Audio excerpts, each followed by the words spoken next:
primeira e não primeiro. Fala-se primeira porque é uma carta, a carta e não o carta. Então, 1 Coríntios, capítulo 11, eu vou ler do versículo 23 até o 34, é uma leitura longa, costumamente eu não faço leituras tão longas, mas ler todo o texto vai me ajudar para ser mais cirúrgico na mensagem de hoje. A mensagem de hoje é a ceia, um convite à comunhão. Você pode repetir comigo? Ceia, um convite à comunhão. Diz assim o termo bíblico, em 1 Coríntios 11, a partir do 23, versículo 23, diz assim: Pois eu recebi do Senhor que também vos entreguei, que o Senhor Jesus, na noite em que foi traído, tomou o pão e logo após haver dado graças, o partiu e disse: Isto é meu corpo que é dado por vós, fazei isto em memória de mim. Do mesmo modo, depois de comer, ele tomou o cálice e declarou: Este cálice é a nova aliança no meu sangue. Fazei isto todas as vezes que o beberdes em memória de mim.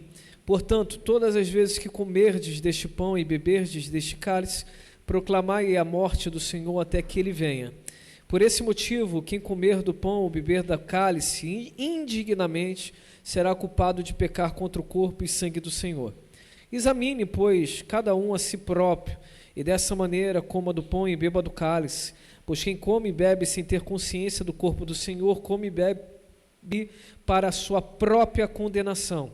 Por esta razão há entre vós muitos fracos e doentes, e vários que já dormem. Contudo, se nós tivéssemos a cautela de julgar a nós mesmos, não seríamos condenados. No entanto, quando somos julgados pelo Senhor, estamos sendo corrigidos, a fim de que não sejamos condenados juntamente com o mundo. Portanto, meus caros irmãos, quando vos reunirdes para comer a ceia, aguardai uns pelos outros. Se alguém tiver fome, come em casa, para que quando vos reunirdes, isso não seja para a vossa própria condenação. Quanto às demais orientações, pessoalmente vos instruirei assim que puder visitar-vos.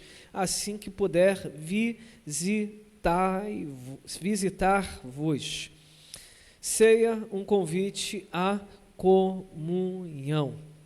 Queridos, existem muitos pensamentos sobre a ceia. Fala-se de alguns termos, mas aqui nós acreditamos, ela é conhecida como ceia memorial.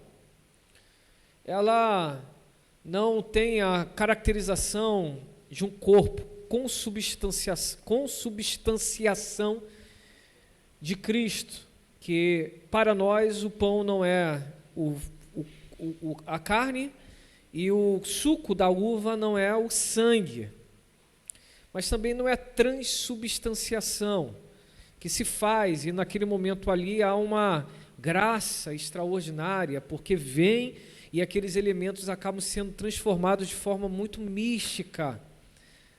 Nós não acreditamos nisso, e por isso que nós não chamamos, ainda que às vezes carinhosamente citamos, pontuamos, mas o termo Santa Ceia vem justamente disso, porque santifica-se os elementos, e ao santificar os elementos, os colocam na mesma posição do que o próprio Cristo. É apenas hoje um cuidado de orientação e que na prática não nos altera. Contudo, a história nos ensina algumas coisas, e para nós a ceia ela é um memorial. É algo que nós fazemos em memória daquilo que Cristo fez na cruz do Calvário por todos nós. O pão jamais se tornará carne, e o suco da uva jamais se tornará em sangue. E apesar de não enxergarmos de uma maneira mística, nós entendemos que é um momento espiritual. A ceia, ela é um momento espiritual. Ainda que o pão não se torne carne, repito, ainda que o suco da uva não se transforme em sangue, ainda que não haja um momento místico ou uma acrescentar graça. Existem alguns lugares que a ceia é obrigatória. Se você não tomar ceia, como a Eucaristia, você está agindo de forma errada. É como se você não estivesse ali renovando a sua aliança naquele momento com o Senhor Jesus.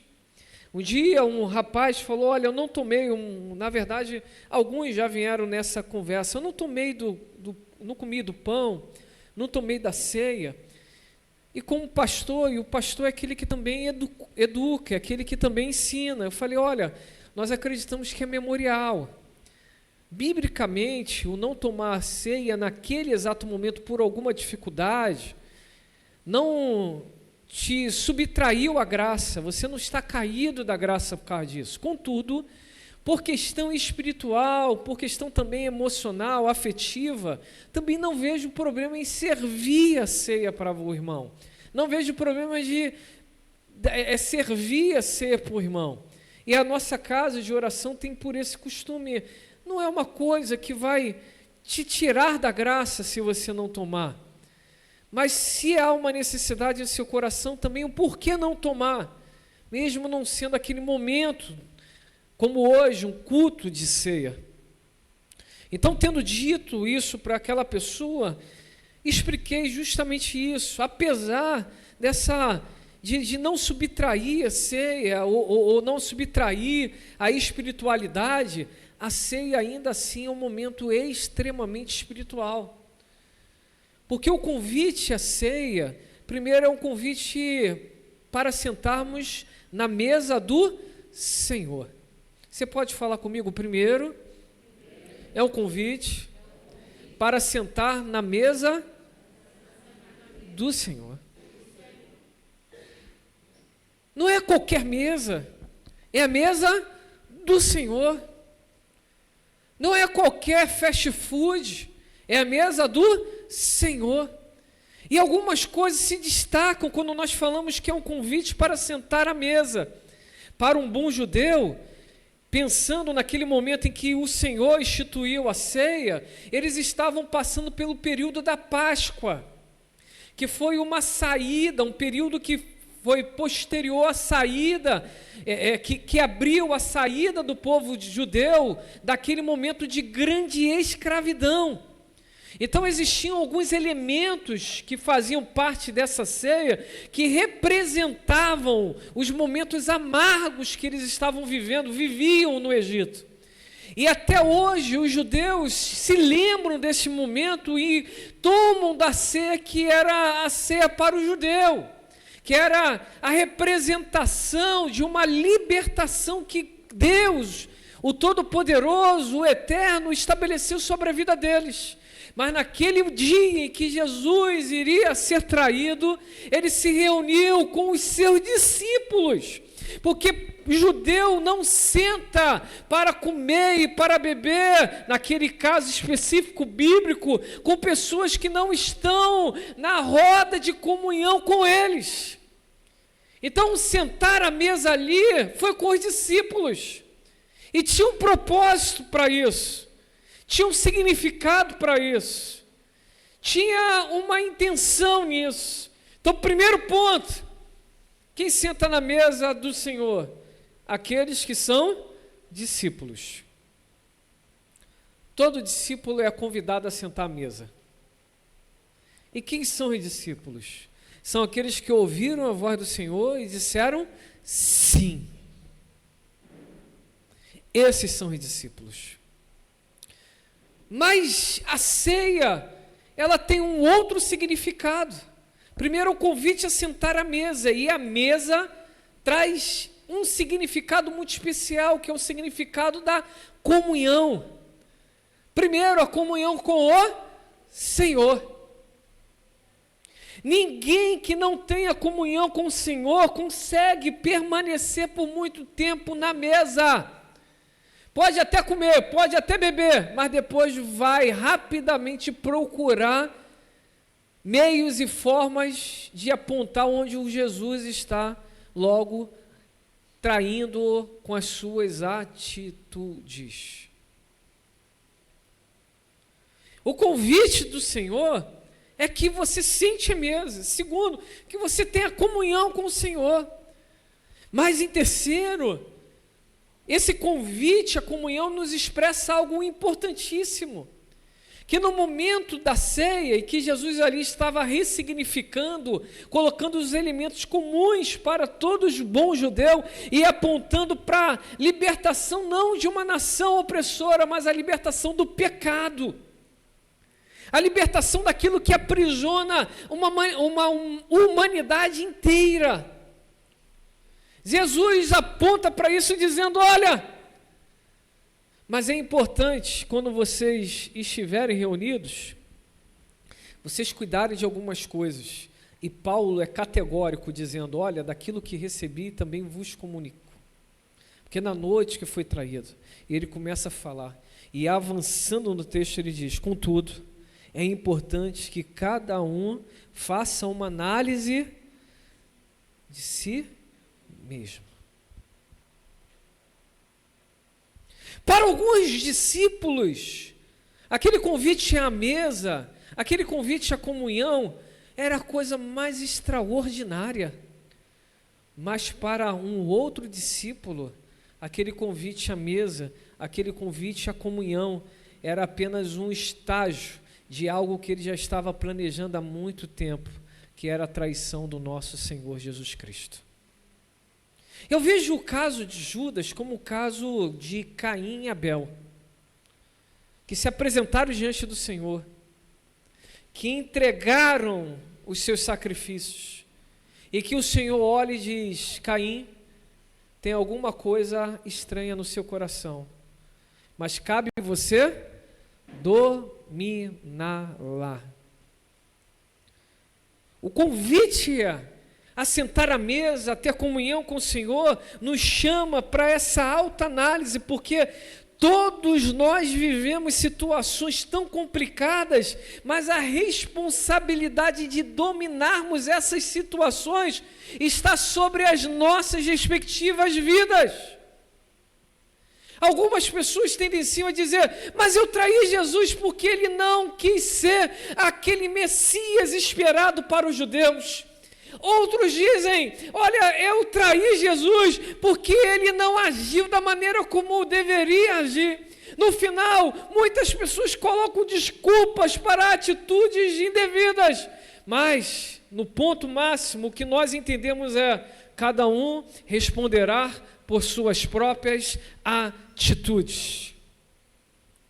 Por isso que, em particular, eu acredito que existem certos demônios que agem em gerações, em famílias, que trazem repetições de certas coisas, mas que eles só têm liberdade em fazer aquilo até que um se posicione diante do Senhor Jesus.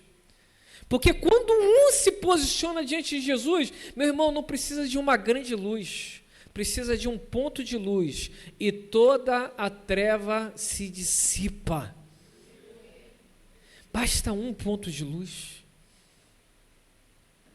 Quando uma pessoa se posiciona, automaticamente há uma denúncia sobre o ato errado daquela outra pessoa, e ali há um restabelecimento daquilo que é certo e daquilo que é errado. Se a pessoa quiser seguir pelo caminho errado, ela lamentavelmente viverá as consequências do caminho errado, mas se ela quiser e ela se posicionar para viver aquilo que é correto, ela viverá as consequências de sua atitude correta.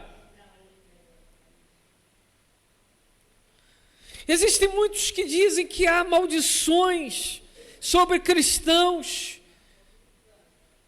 há maldição sobre cristãos que ainda não entenderam o poder maravilhoso do sangue de Jesus Cristo que foi aspergido na cruz do Calvário e que espiritualmente está aspergido sobre todos nós. Quando o Senhor te vê como um grande homem, um dia me ensinou, Ele não vê você, Ele vê o sangue de Jesus que foi aspergido na cruz do Calvário. Por isso, meus irmãos, é importante fazerem análise de si mesmos, para que ao comer do pão, ao tomar do suco da uva, vocês não caiam em condenação. O povo judeu, em todo o livro dos Juízes, aprendemos ali que o povo, eles iam esticando a corda, eles diziam, eu vou fazer isso mesmo. Por que eu vou fazer? Porque eu vou me arrepender, Deus vai me perdoar e eu vou seguir a vida. Depois eles voltavam, cometiam os mesmos erros. Depois eles diziam, eu vou pedir perdão, Deus vai me perdoar e nós vamos seguir. E depois de um tempo eles cometiam os mesmos erros. Depois o Senhor restaurava, eles iam lá, cometiam os erros, pediam perdão, Deus restaurava e eles prosseguiam e depois cometiam os mesmos erros. Fazer análise se ia colocar um ponto final em certas coisas. Porque quando nós não colocamos um ponto final em determinadas coisas, nós vivemos um ciclo vicioso de repetições. Hoje caímos, pedimos perdão, somos restaurados, amanhã caímos na mesma coisa.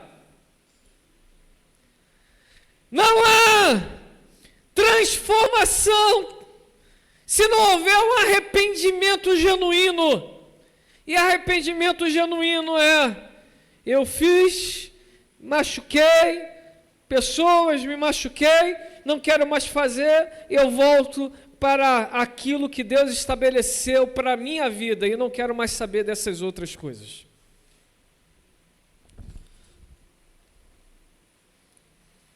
Quarto, esse convite à comunhão passa também pela comunhão dos irmãos. A igreja é uma grande família. A igreja é o corpo de Cristo. Imagine se a mão ficasse em litígio com o braço o tempo todo. Eu não gosto de você, braço. Você é um braço fino, hein? Eu sou mais bonito. Olha que mão bonita.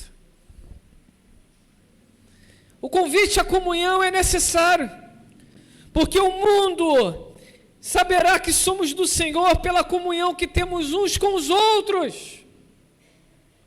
A luz da igreja está em ter pessoas diferentes que aprendem a se amar.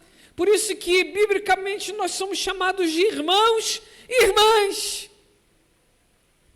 O convite à comunhão é um convite de restauração, de comunhão entre os irmãos. O convite à comunhão é um convite de restauração, de elo entre os irmãos. E Paulo denuncia tudo isso, dizendo, olha, existem entre vocês alguns que comem muito a despeito de outros.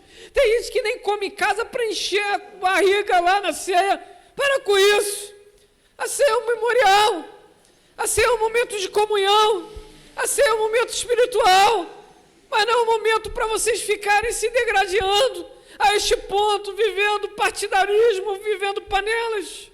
Estava brincando com uma pessoa hoje no gabinete e falei, eu estou sabendo que vocês estão na panela, mas lembre-se, hein, aqui não tem panela com tampa não, hein, vai vendo, hein.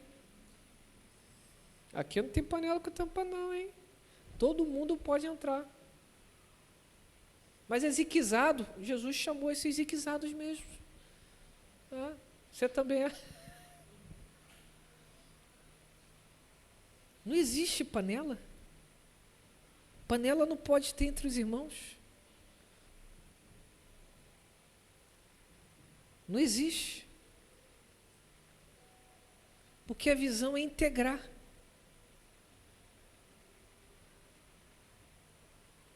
A visão é integrar. A panela é sem tampa.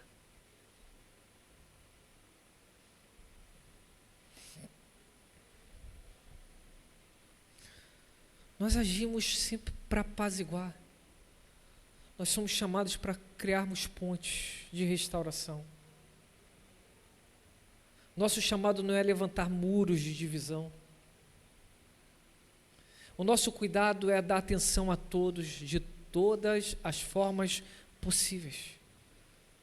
Tem pessoas complicadas na caminhada? Tem. Eu sou o primeiro deles. Quando olho no espelho e falo, Senhor, Tu me amas. Porque até eu, às vezes, eu fico ziquezado comigo mesmo. Eu olho assim e falo, como você consegue?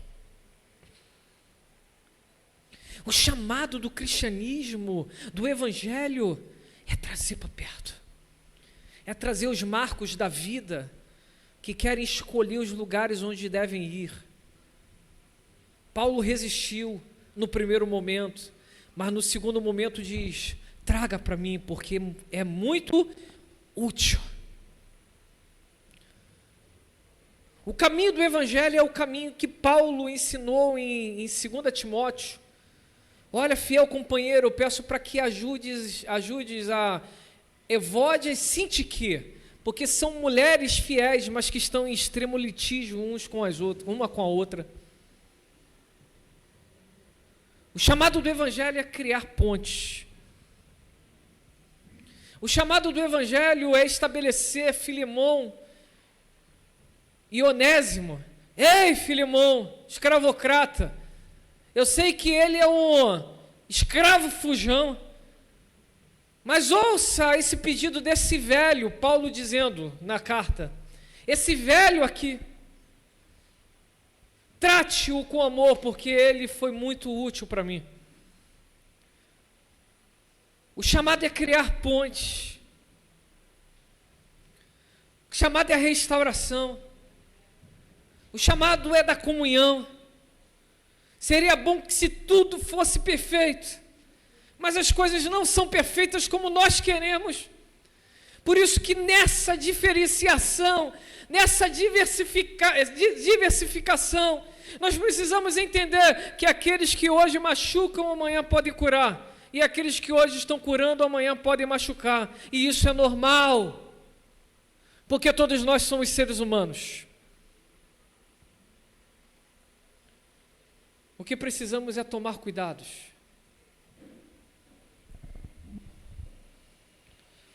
O convite da ceia é um convite à comunhão. Não a comunhão somente com aqueles que estão aprovados, mas inclusive com Judas. Senta à mesa. Um dia eu estava conversando com o mestre Alex, e termino. E falamos. Quando Jesus chamou o Judas de amigo, ele estava falando a verdade. Amigo. Se ele estivesse mentindo, Jesus não seria perfeito, ele teria pecado. Mas quando ele chamou de amigo, ele falou de verdade. Não, mas ele foi irônico, não. Para Jesus, Judas era amigo. E eu acho que depois que Judas fez o que fez, ficava lembrando. Mas ele me chamou de amigo. Ele me chamou de amigo. Paulo escrevendo disse: olha, se te fizeres mal, responda de forma longânima, responda com bem, que fazendo isso, amontoarás brasa sobre a cabeça da pessoa. A resposta do Cristo continua a andar com segunda milha. Mas se pode, foge da aparência do mal. Identificou, sai. Não paga para ver. Mas o nosso chamado é um chamado de renúncia. Ceia, um convite à comunhão. Minha oração é que nesses 4 pontos, 4 verdades, o Senhor fale poderosamente à igreja e que trate os corações aqui presentes. Que o Senhor nos trate completamente. Que o Senhor nos ajude a conservar em paz aquilo que Ele começou. Porque aquele que começou a boa obra, Ele é fiel para completá-la. Quero gentilmente chamar, tendo dado término a essa mensagem, os ministérios diaconal, a base da adoração que vai nos conduzir em algumas canções. Então, como já dito, quem participa da ceia? Aquele que é discípulo. Quem participa da ceia? Aquele que está com comunhão com o Senhor. Quem participa da ceia? Aquele que faz uma alta análise consigo mesmo. Quem participa da ceia? Aquele que está em comunhão também com seus irmãos. É isso a ceia. Às vezes acontecem coisas que nos fazem sangrar. Mas eu não vou tomar ceia porque eu estou sangrando. Não, que é isso? Cabe você dominar isso, mas agora é hora de tomar a ceia. Hoje é a primeira ceia do Luiz. É a primeira ceia do Kaique. É a primeira ceia... Quem eu batizei mesmo semana passada? Acabei esquecendo aqui. De quem? Ah, é verdade. Tem 3 que faltaram hoje. Rogério, 3. Mais dos 5 temos 2 aqui. E é a primeira ceia. O Luiz estava... Semana eu vou contar, Luiz. Não sou baú para esconder. Ele falou, pastor, como se faz jejum? Quero entregar um jejum. Eu falei, rapaz, vamos jejuar então, Então, é a primeira ceia dos 2. Eu gostaria que os diáconos servissem em primeiro lugar os 2 diaconisas, tá? O Luiz e o Kaique.